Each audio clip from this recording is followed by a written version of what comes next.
tisícov mravcov.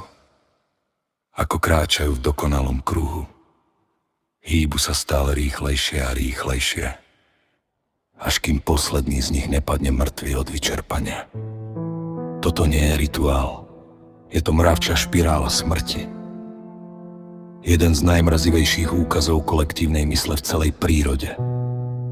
Tieto mravce sú takmer slepé, sledujú len pachovú stopu mravca pred nimi. Niekedy sa však stane chyba. Vodca stratí smer a začne nasledovať chvost vlastnej kolónie. Vytvorí sa uzavretá slučka, nekonečný vír. Inštinkt, ktorý ich mal chrániť, sa stáva ich spoločným robom. Každý mravec slepo nasleduje toho ďalšieho, bez toho, aby si uvedomil, že kráčajú do záhuby.